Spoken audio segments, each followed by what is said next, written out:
6 नवंबर 2023 रतनपुर गांव के 65 वर्षीय रामलाल अचानक सुबह के 7 बजे अपने मोहल्ले में चिल्ला चिल्ला कर लोगों को बुला रहे थे और उनकी आवाज सुनकर पूरे मोहल्ले वाले धीरे धीरे इकट्ठा हो गए। फिर अचानक वो रोते हुए कहने लगे कि आज मेरी बेटी रागिनी का जन्मदिन है और आज ही के दिन उसे कोई जान से मारने वाला है। मैं एक अकेला बूढ़ा आदमी उस इंसान का सामना नहीं कर सकता। मेरी बेटी ऊपर वाले कमरे में है, आप लोग मेरी बेटी को बचा लो, नहीं तो मैं इस पत्थर से अपना सिर फोड़कर अपनी जान दे दूंगा। तभी भीड़ में खड़े उनके पड़ोसी विजय ने रामलाल जी को समझाते हुए कहा, आप ऐसा क्यों बोल रहे हैं? कौन आपकी बेटी को मारना चाहता है? आप हमें पूरी बात बताइए, हम आपकी मदद जरूर करेंगे।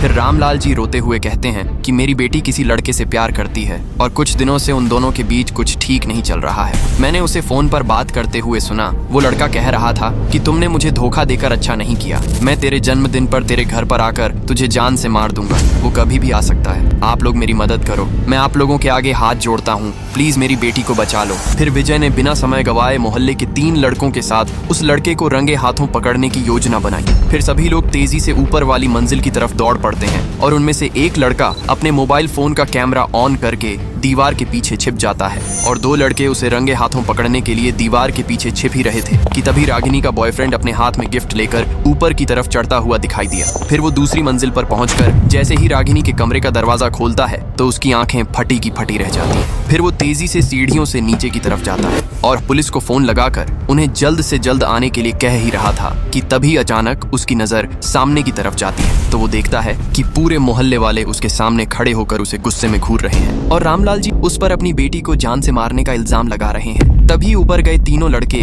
तेजी से नीचे की ओर आते हैं और उनमें से एक लड़का विजय से कहता है, चाचा जी आप बाहर चलिए, आपको कुछ दिखाना है। फिर लड़का बाहर आकर विजय को मोबाइल में रिकॉर्ड किए गए वीडियो को दिखाते हुए कहता है, चाचा जी रागिनी का बॉयफ्रेंड तो दरवाजा खोलते ही नीचे भाग गया, वो तो उसके कमरे में गया ही नहीं और जब हमने रागिनी के कमरे में देखा तो रागिनी की डेड बॉडी उसके बेड पर पहले से ही पड़ी थी और तभी मोहल्ले में पुलिस की टीम पहुंचती है। फिर पुलिस तुरंत रागिनी की डेड बॉडी को अपने कब्जे में लेकर उसे एम्बुलेंस से पोस्टमार्टम के लिए भेज देती है और भारी जन सैलाब के बीच रामलाल और रागिनी के बॉयफ्रेंड को अपनी जीप में बैठाकर पुलिस स्टेशन के लिए रवाना हो जाती है। फिर पुलिस दोनों से रागिनी के केस में शक्ति से पूछताछ शुरू करती है। फिर जैसे ही पुलिस रागिनी के पिता को वो वीडियो दिखाती है तो वो फूट फूट कर रोने लगते हैं और कहते हैं, सर मैं नहीं चाहता था कि रागिनी किसी गैर बिरादरी के लड़के से शादी करे। मैंने उसे बहुत समझाया लेकिन उसे मेरी इज्जत की जरा भी परवाह नहीं थी। मैंने उसे फोन पर बात करते हुए सुना था कि ये लड़का उसके जन्मदिन पर घर आने वाला है, इसलिए मैंने मौका देखकर उसे जान से मार डाला और मोहल्ले वालों के सामने नाटक करके सारा इल्जाम इस लड़के पर लगाने का सोचा।